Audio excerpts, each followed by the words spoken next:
और यहाँ पर ब्रेकिंग न्यूज आप तक पहुंचा रहे हैं कि वफाकी काबीना में रद्दोबदल किया गया है और हम्माद अजहर से वजारत खजाना का कलमदान वापस ले लिया गया है और हम्माद अजहर साहब को वजीर तवानाई बना दिया गया है, जबकि शौकत तरीन को वजारत खजाना का कलमदान सौंप दिया गया है। इसके साथ साथ उमर अयूब से भी वजारत तवानाई का चार्ज वापस ले लिया गया है और उन्हें वफाकी वजीर बराए इक्तिसादी उमूर बना दिया गया है। शिबली फराज को वजारत साइंस एंड टेक्नोलॉजी का कलमदान दे दिया गया है। अब्दुल कादिर हमारे साथ मौजूद हैं, उनसे मजीद बात करते हैं। अब्दुल कादिर, बताइएगा इन तब्दीलियों के हवाले से। देखिए, वफाकी काबीना में बड़े पैमाने पर रद्दोबदल की है। जिस चीज के बारे में हम पहले जिक्र कर रहे थे कि बड़े पैमाने पर तब्दीलियां होंगी, वो कर दी गई हैं और अब हम्माद अजहर को चंद दिन वजीर बराए खजाना बनाए जाने के बाद उनसे ये जिम्मेदारी वापस ले ली गई है और अब शौकत तरीन को वफाकी वजीर बराए वजारत खजाना और रेवेन्यू की जिम्मेदारी सौंप दी गई है। ये ऑफिशियल इंफॉर्मेशन है, सरकारी ज़राए की जानिब से बताया गया है कि शौकत तरीन को वजीर बराए वजारत खजाना मुकर्रर किया गया है, साथ रेवेन्यू का कलमदान दिया गया है और हम्माद अजहर को वजीर बराए वजारत तवानाई मुकर्रर किया गया है। और अगर इनको तवानाई का कलमदान दिया गया है तो मतलब यह है कि उमर अयूब से तवानाई का कलमदान वापस किया गया है और उमर अयूब को इकनॉमिक अफेयर्स की जिम्मेदारी सौंप दी गई है। इसके साथ साथ खुसरो बख्तियार का कलमदान भी तब्दील किया गया है और उन्हें इससे पहले हम्माद अजहर साहब के पास जो ओहदा था सनत व पैदावार का, वो कलमदान उन्हें सौंपा गया है। खुसरो बख्तियार को चौधरी फवाद अहमद और जो उनके दूसरे वजीर थे शिबली फराज, इन दोनों की वजारतें आपस में तब्दील की गई हैं। शिबली फराज को वजीर बराए साइंस एंड टेक्नोलॉजी का कलमदान सौंप दिया गया है और फवाद चौधरी फुल टाइम वजीर इत्तलात मुकर्रर किए गए हैं। उमर अयूब वजीर बराए इकनॉमिक अफेयर्स होंगे। तो ये 4 से 5 तब्दीलियां हैं जिनकी मंजूरी वजीर आजम की जानिब से दी गई है। कुछ देर में नोटिफिकेशन जारी हो जाएगा। बड़ी खबर है इसमें हम्माद अजहर के हवाले से कि उनको चंद दिन वजीर खजाना बनाया गया। उनके हवाले से बहुत ही इत्तला थी कि वो शायद लंबे अरसे के लिए वजारत खजाना का कलमदान संभालेंगे। बहुत मुख्तसर यानी चंद दिन उनके पास ये जिम्मेदारी रही है। अब शौकत तरीन को ये जिम्मेदारी दे दी गई है। इसके अलावा एक इन्फॉर्मेशन आपको ये भी बता दूं कि शौकत तरीन बहुत पहले से ही वजीर आजम इमरान खान के साथ यही पॉइंट है कि वो पहले भी मेंबर फाइनेंस कमेटी भी रहे हैं, लेकिन इस वक्त वो न कौमी असम्बली के मेंबर हैं न सेनेट के। तो क्या 6 महीने के लिए उनको वफाकी वजीर बनाया जा रहा है, फिर कुछ प्रोसेस किया जाएगा, क्या होगा अभी? देखिए, इस हवाले से कानूनी ऑप्शन क्या होगा वो वफाकी हुकूमत कुछ देर बाद अनाउंस करेंगी, लेकिन मैं आपको कंफर्म इतला बता रहा हूँ कि शौकत तरीन पिछले कुछ दिनों से, ये मैं महीनों की बात नहीं कर रहा, पिछले कुछ दिनों से होने वाले जो इकनॉमिक अफेयर्स के इजलास हैं उनमें शरीक होते रहे हैं। वजीर आजम के साथ उनकी मुलाकातें रही हैं इसी हफ्ते के दौरान और इसी हफ्ते में होने वाले जो मुआशी इजलास थे, खासतौर पर सब्सिडी से मुतालिक या महंगाई में कमी से मुतालिक, उसमें ये शरीक रहे हैं। सिर्फ फर्क इतना था कि वो चीजें मीडिया में नहीं बताई गई या उनकी फुटेजेस उस तरह से रिलीज नहीं की गई और हमें ये बताया गया था कि बहुत जल्द इनको कलमदान सौंपा जाएगा। इतलात ये थी कि इनके ऊपर जो कुछ केसेस हैं नैब के हवाले से वो खत्म होंगे तो फिर ही ये हिस्सा बन सकेंगे, लेकिन अब इनको बाकायदा तौर पर काबीना का हिस्सा बनाया गया है। अब ये इब्तदाई तौर पर 6 माह के लिए रहेंगे। अच्छा, लेकिन पहले ये होता था, जैसे अब्दुल हफीज शेख साहब के मामले में हमने ये देखा कि उनको मुशीर बनाया गया, फिर उसके बाद उन्हें एलिवेट करके फिर वफाकी वजीर का दर्जा दिया गया, फिर सेनेटर बनाने की कोशिश की गई ताकि वो 6 महीने की शर्त खत्म हो जाए और वजीर रह सकें। वो ऐसा नहीं हो सका। अब इनके मामले में ये आप कंफर्म कह रहे हैं कि वो मुशीर नहीं बनेंगे या फिर स्पेशल एडवाइजर नहीं बनेंगे, बल्कि डायरेक्ट वफाकी वजीर ही बनाया जा रहा है उनको?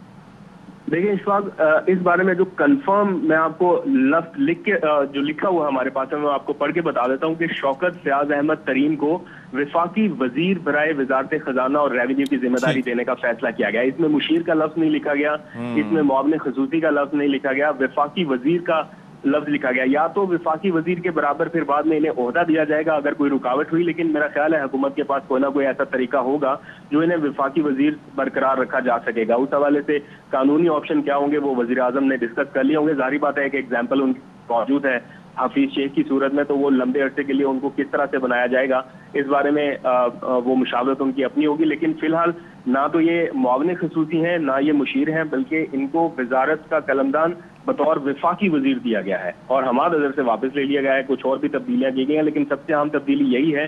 शौकत तरीन के हवाले से 3 दिन पहले वजीर आजम की ज़ेर इजलास में भी ये मौजूद थे और वजीर आजम की जानिब से एक थिंक टैंक कायम किया गया था।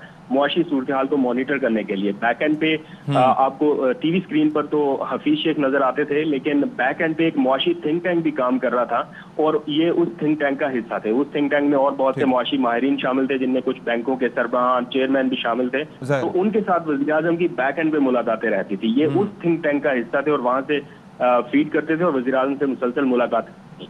और अब इनको बाकायदा तौर पर इस चीज का चार्ज दे दिया गया है। इनके खिलाफ जो केसेस हैं या नैब के मुकदमात हैं, उस हवाले से अभी तक कुछ नहीं बताया गया कि वो कब खत्म होंगे या क्या है, उसका इंतजार किया जाना था, लेकिन अभी फिलहाल ये जिम्मेदारी इनको सौंप दी गई है। अच्छा, एक और चीज आपने बताई थी कि जो फवाद चौधरी साहब हैं उनको वजारत साइंस और टेक्नोलॉजी के साथ साथ वो इत्तलात का कलमदान लेंगे, लेकिन अभी शिबली फराज साहब को इधर शिफ्ट कर दिया गया है।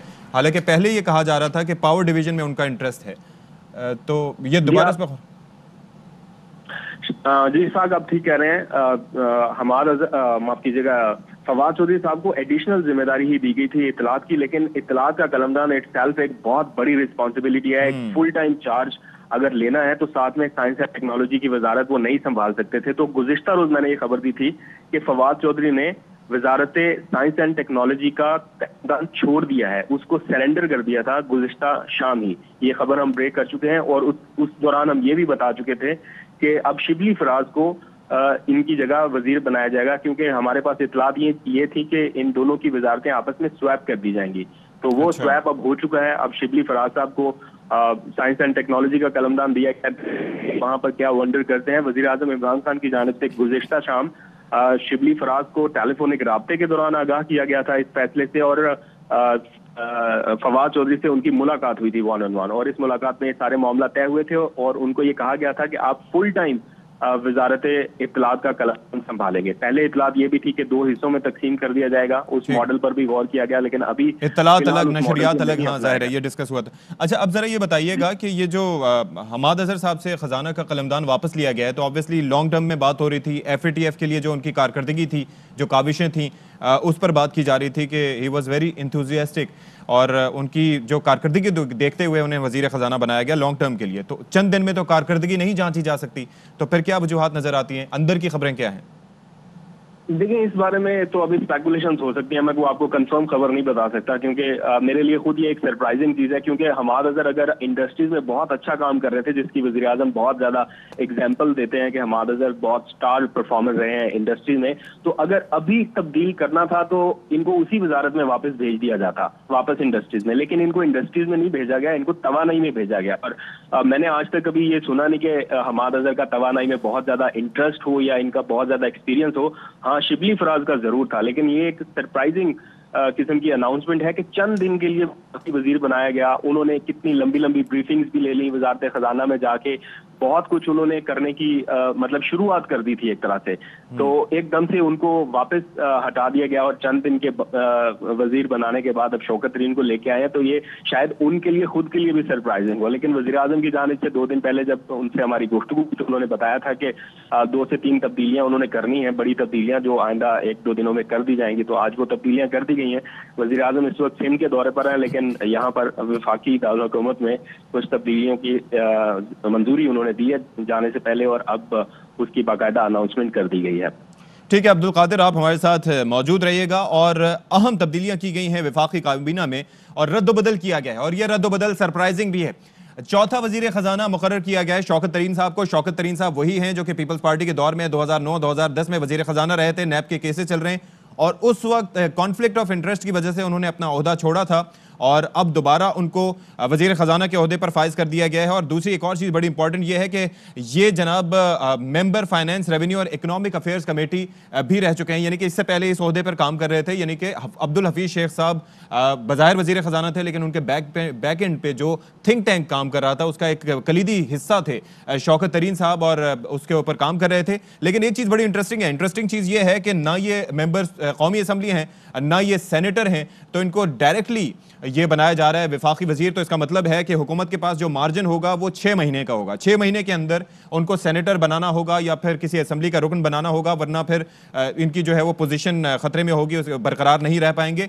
एक चीज बड़ी अहम यह भी है कि इनको मुशीर का ओहदा नहीं दिया जा रहा, जैसे कि हमने हफीज शेख साहब के मामले पर देखा, या फिर स्पेशल एडवाइजर नहीं बनाया जा रहा, वजीर आजम का मुआविन खुसूसी नहीं बनाया जा रहा, तो विफाकी वजीर बनाया जा रहा है। दूसरी चीज बड़ी इंपॉर्टेंट यह है कि हमाद अजहर साहब, जिनके बारे में वजीर आजम साहब तारीफें करते थे और जाहिर है कि उनकी जो कारकर्दगी है सबके सामने है, FATF में पाकिस्तान जो ग्रे लिस्ट में था, ग्रे लिस्ट से ब्लैक लिस्ट की तरफ जा रहा था, तो उस वक्त हमाद अजहर साहब अब बहुत कोशा रहे और जो FATF के जो 40 निकात थे उनके अंदर पाकिस्तान की जानिब से जो इंप्लीमेंटेशन रिपोर्ट्स थी वो पेश करने के लिए जाते थे, पाकिस्तान का मौक़िफ़ पेश करते थे, और इसी बिना पर वजीर आजम साहब ये कहते थे कि जनाब ये एक कलीदी हिस्सा है मेरी काबीना का।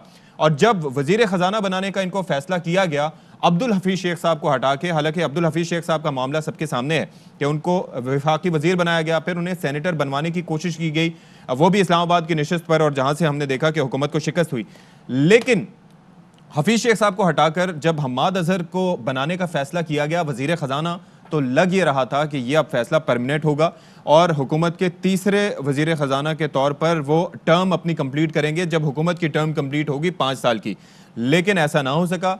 चंद दिन के अंदर ही वजीर आजम इमरान खान की जानिब से यह फैसला किया गया कि जनाब अब शौकत तरीन साहब को जनाब वजीर खजाना बना दिया गया है। फैसले के मुहर्रिकात क्या हैं? वजीर आजम साहब तो इस वक्त सिंध के दौरे पर हैं, लेकिन इससे पहले वो दौरा करके इस हवाले से डिसीजन लेके जा चुके हैं।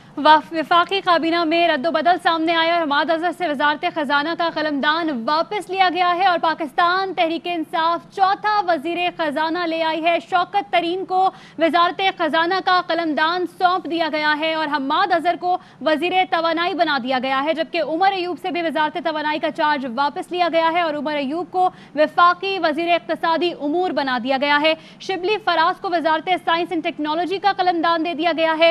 वफाकी वजीर फवाद चौधरी को वजारत इत्तलात का कलमदान दे दिया गया है, जिनके पास पहले वजारत साइंस और टेक्नोलॉजी थी और पहले कहा जा रहा था कि उन्हें एडिशनल चार्ज दिया जाएगा। वफाकी वजीर फवाद चौधरी को इत्तलात का एडिशनल चार्ज दिया जाएगा, लेकिन उन्होंने कल अपना ये ओहदा सरेंडर किया था और अब वो इत्तलात का कलमदान वफाकी वजीर फवाद चौधरी को दिया गया और साथ ही साथ खुसरो बख्तियार को वजीर सनत व पैदावार की जिम्मेदारियां दे दी गई हैं। तो वफाकी काबीना में रद्दोबदल किया गया है। हमाद अजहर से वजारत खजाना का कलमदान वापस लिया गया है और शौकत तरीन को वजारत खजाना का कलमदान दे दिया गया है। और शौकत तरीन की बात की जाए तो वो गिलानी कैबिनेट का हिस्सा रहे 2009 से 2010 तक। जी, तो मोहम्मद जुबैर साहब हमें ज्वाइन कर रहे हैं, मुस्लिम लीग नून के रहनुमा हैं, उनसे बात करते हैं। अस्सलाम वालेकुम जुबैर साहब। जी अस्सलाम वालेकुम जी। जुबैर साहब, पाकिस्तान तहरीक इंसाफ के दौरे हुकूमत में 2.5 साल में चौथा वजीर खजाना, इनिशियल कमेंट क्या होगा आपका इस पे? मतलब एक वो गेम होती है म्यूजिकल चेयर्स की कि जिसमें समझ ही नहीं आ रही होती कि अब कुर्सी किसको मिलेगी। 2.5-3 साल में अगर आप चौथा वजीर खजाना बनाएंगे, और सबसे बड़ी बात यह है कि ये वजीर खजाना वो हैं शौकत तरीन, जिन्होंने अब से 2 हफ्ते पहले इस हुकूमत के परफॉर्मेंस के बारे में ये कहा, पुराने वजीर खजाना जितने भी रहे हैं, कि बेड़ा गर्क कर दिया पाकिस्तान की मईशत का। ये इनके इंटरव्यू हैं। अच्छा। शौकत तरीन। अब आप खुद सोचें, और फिर इतनी अकाड़ पचाड़ हो गई है कि समझ ही नहीं आ रहा कि कोई ये पूछे कि शिबली फराज ने क्यों, अगर उनकी परफॉर्मेंस खराब थी उनको हटाया गया है, तो दूसरी उनको वजारत की दे दी गई है। इसी तरह से फवाद चौधरी पहले शुरू हुए थे, कलमदान उनको इंफॉर्मेशन का था, वापस आ गए थे। हमाद अजहर को तवानाई का दे दिया, उनको इंडस्ट्रीज वापस दे दी है। खुसरो बख्तियार को इंडस्ट्रीज दे दी है। मतलब या तो ये होना कि कोई एक आध चेंज होता है, जरूर होता है, लेकिन इतनी अकाड़ पचाड़ कि जिसकी समझ नहीं आ रही है। अब दोबारा से ये शुरू करेंगे और वो वजीर आजम ये समझ रहे हैं कि हमाद अजहर साहब के बारे में आपकी राय जो है वो काफी पॉजिटिव थी। एक प्रोग्राम में आपने कहा था कि वो बेहतरीन चुनाव है, लेकिन मौजूदा हालात में उनके बस की बात नहीं है। क्या वजूहात रही होंगी हमाद अजहर को हटाने की, अगर वो इतने काम के आदमी थे तो?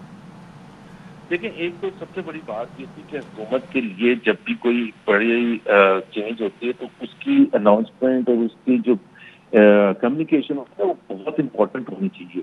हमाद अजहर, मैंने उस वक्त भी कहा था, एक अच्छे आदमी है। अब देखो ना उनके लिए कितना ज्यादा खराब उनका इमेज बिल्टअप किया है कि पहले उनको कलमदान दे दिया और उसके दूसरे दिन ही शौकत तरीन ने इंटरव्यू देने शुरू कर दिए कि मैं वजीर खजाना, मुझे ऑफर मिल गया। और अब उनसे जो इंडस्ट्रीज मिनिस्ट्री थी हमाद अजहर से, वो भी वापस ले ली है और अब उनको एक नई मिनिस्ट्री दी है।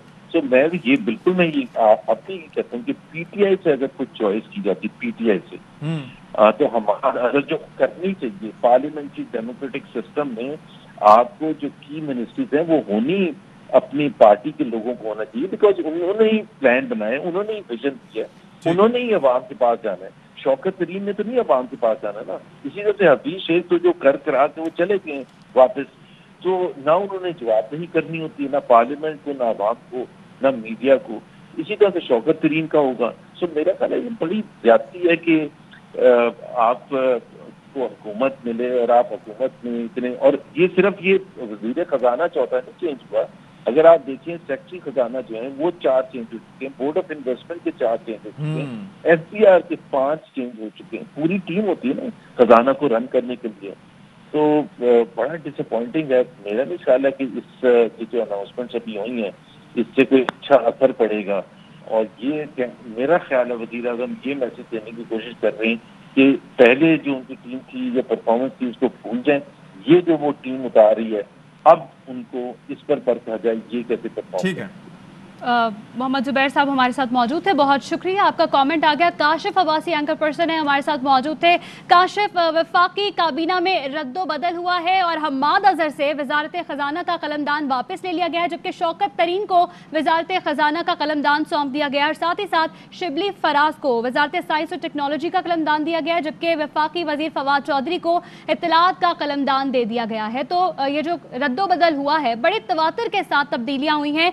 एक तो खजाना की इत्तलात में, खजाना की वजारत में, और साथ साथ इत्तलात के कलमदान जो सौंपा गया, चौथा वजीर खजाना और चौथा वजीर इत्तलात 2.5 साल के अरसे में, क्या कमेंट करेंगे? देखिए, आप तो कमेंट करने का काबिल भी नहीं रहे, क्या कमेंट करें इस पर। सिर्फ इस वजह से कि अगर फाइनेंस मिनिस्टर चेंज करना था, अनलेस कोई बहुत प्रेसिंग नीड थी आपकी, तो आप अभिषेक को आज हटा देते और आज आप शौकत तरीन को लगा देते। 12-15 दिन पहले तो आपने हम्माद अजहर को लगाया। कुछ चीजों में मंतक नहीं समझ आती इस हुकूमत की। आज मुझे लगता है इमरान खान साहब ने जैसे अपनी क्रिकेट टीम चलाई, उनको लगता है कि मुल्क ऐसे चल जाते हैं, मुल्क ऐसे नहीं चला करते। तो ये अपने तौर पर फील्ड सेटिंग्स चेंज कर रहे हैं इमरान खान साहब? कौन सी सेटिंग? फील्ड सेटिंग्स के फील्ड किस तरह से सेट करनी है? यार देखिए, ये क्रिकेट में तो हो सकता है कि आपने किसी को टेस्ट खिलाया, वो टेस्ट में नहीं चला, आपको लगा कि इसकी टेक्निक भी ठीक नहीं है, उसको उठा के बाहर फेंका, किसी और को लेकर आए और किसी मंसूर अख्तर को लेकर आए जिसके बारे में आपका ख्याल है कि वो बहुत अच्छा प्लेयर है, वो नाकाम भी हो रहा है तो आप उसको चला दें। वो क्रिकेट में चल सकता। देखिए, मैंने आपसे एक छोटी सी बात की, अगर हफीज शेख जो इतने साल 1.5 साल से आपके पास आपके वजीर खजाना चले आ रहे 2 साल, अगर आपने उसको बदल के फैसला नहीं किया था कि हम्माद अजहर फाइनल आपका फाइनेंस मिनिस्टर है या नहीं, तो आप उसको इंतजार करते, आज के दिन का इंतजार कर लेते। मैं मेरा भी माइंड के बाकी वजारतें किसको देनी है, आज ही आप तरीन साहब को वजीर खजाना का कलमदान देते और हफीज शेख से वापस ले लेते। कोई प्रेसिंग नीड तो थी नहीं, जून तक तो वो रह सकते थे वजीर खजाना। ये जो आज हम्माद अजहर हो गए, कल दूसरा हो गया, परसों तीसरा हो गया, I think he thinks it's okay. I don't think it's okay. He doesn't realize it, the Prime Minister. इससे एक मैसेज क्या जा रहा है? Insecurity. Exactly. You're not sure. You don't have a team. आपको एतमाद नहीं है, आपको एतबार नहीं है अपने लोगों पर। This is the message that goes through.